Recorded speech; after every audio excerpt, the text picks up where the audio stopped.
कहानी की शुरुआत होती है देवपुर नाम के एक छोटे से गांव से, जहां लोग एक दूसरे के दुख दर्द में साथ देते थे। वहां की हवाओं में प्यार था और दिलों में अपनापन। बूढ़े किस्से सुनाते थे और खेतों में हरियाली थी। पर कहते हैं किसी की नजर लग जाए तो सारा संसार उलट सकता है। एक दिन गांव के पास की काली पहाड़ियों से निकला एक लकड़ी का दैत्य, जो खुद को कहता था तुम सहूर। उसकी आंखें अंगारे जैसी थीं, उसकी सांसों से धुएं की लहरें निकलती थीं। उसका शरीर विशाल लकड़ियों से बना था, पर उसमें शैतानी आत्मा बसती थी।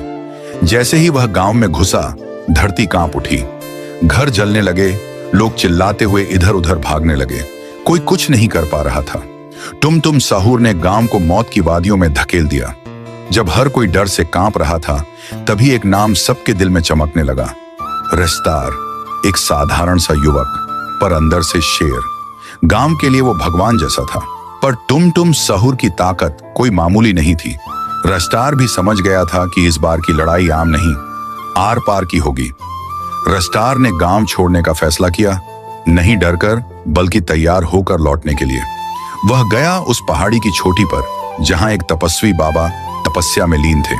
कहते हैं उन्होंने हजारों सालों तक तप किया था और महाशक्ति का रहस्य जाना था। रस्तार बाबा के सामने झुक गया। रस्तार, बाबा, मैं गांव की रक्षा करना चाहता हूं, पर मेरी शक्ति कम है।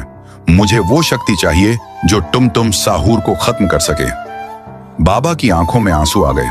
उन्होंने कहा, बेटा, शक्ति सिर्फ बाहरी नहीं होती, पर आज मैं तुम्हें वो शक्ति दूंगा जो अब तक किसी को नहीं दी गई।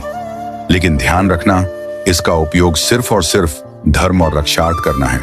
गांव में दूसरी बार हमला हुआ। तुम सहूर इस बार और भी बड़ा और भी खतरनाक होकर लौटा था। उसके कदमों से जमीन फट रही थी। लोगों की चीखें, जलते घर और आसमान में उड़ती राख। पूरा गांव तबाह हो रहा था। तभी अचानक आसमान से उड़ता हुआ हीरो रस्तार, वो पुराना गांव का लड़का नहीं था। उसके हाथों में आग की लपटें थीं, आंखों में विजन और दिल में बदले की आग। तुम सहूर, तू फिर से आया है मरने? रस्तार, नहीं, इस बार तुझे खत्म करने आया हूं। युद्ध शुरू हुआ। रस्तार ने पहली ही चाल में वायु गति से तुम सहूर पर वार किया, पर लकड़ी दानव ने उसे पकड़कर जमीन पर दे मारा। उसके शरीर से खून बहने लगा। तुम हंसते हुए बोला, मैं अमर हूं, मुझे कोई नहीं मार सकता। रस्तार के हाथों में आकाशीय प्रहार की शक्ति जागी। वो ऊपर उड़ा और पूरे बल से तुम सहूर के सीने में वार किया। वो वार ऐसा था कि तुम सहूर एक ही बार में नीच गिर गए और वो हार गया।